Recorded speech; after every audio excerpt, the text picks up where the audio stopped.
নমস্কার বন্ধুরা, বামস কিচেনে সবাইকে স্বাগত।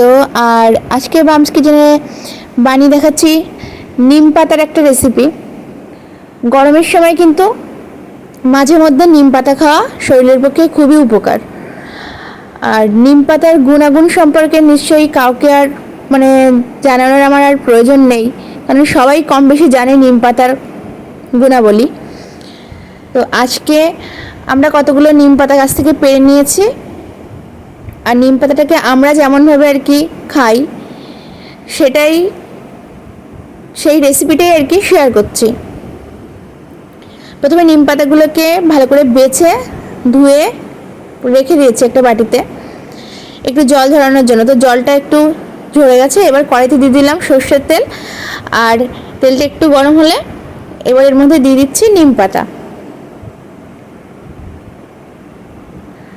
আর এই নিম পাতাটাকে কিন্তু দেওয়ার পরে কিন্তু একদম কম আঁচে রেখে দিতে হবে, আর উল্টে পাল্টে ভেজে নিতে হবে। কেমন ভাজা হবে আমি দেখিয়ে দেবো। একদম পুরো মুচমুচে ভাজা হয়ে যাবে, পাতাগুলো পাঁপড় যেমন হয় তেমন হবে আর কি। মোটামুটি 10-15 মিনিটের মধ্যে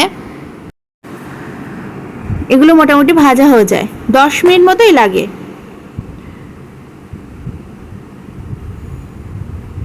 তবে কিন্তু এটা লো ফ্লেমে করতে হবে। এই দেখুন, আমার কিন্তু নিম পাতাগুলো একদম ভাজা হয়ে গেছে, একদম মুচমুচে হয়ে গেছে আর কি। আর এর সাথে কিন্তু এটা কিন্তু শুধু শুধু ভাতের সাথে মেখে খাওয়া যায়, কিন্তু প্রচণ্ড তেতো হয়, তো সেজন্য আমরা একটু আলু দিয়ে আর কি এটা বানাই। তো আগে থেকে একটা আলু সেদ্ধ করে রেখেছিলাম, আর নিম পাতা ভাজাগুলো উঠিয়ে নিয়েছি। আর এর সাথে দিচ্ছি লবণ আর অল্প করে সর্ষের তেল, তার কারণ ভাজার সময় সর্ষের তেল দিয়ে ভাজা হয়েছিল। এবার এই আলু নিম পাতা সেদ্ধ আলু নিম পাতা আর লবণ আর তেল একসাথে মিশিয়ে কিন্তু এটা মেখে নিলেই রেডি হয়ে যাবে।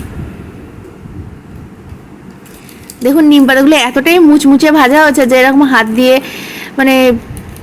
চাপ দিলেই কিন্তু একদম গুঁড়ো গুঁড়ো হয়ে যাচ্ছে।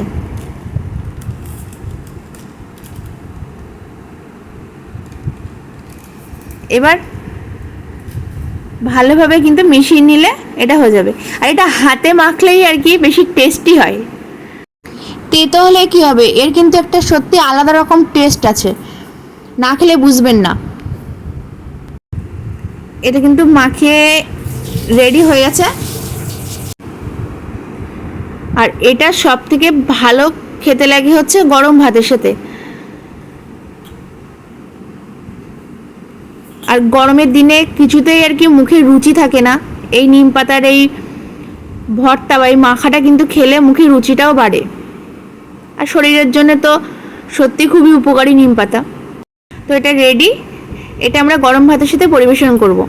তবে হ্যাঁ, অল্প পরিমাণে নিলেই কিন্তু হয়ে যাবে, কারণ প্রচুর তেতো হয়, এটা সবাই জানে। তো আজকের মতো রেসিপিটা এখানেই আমি শেষ করছি।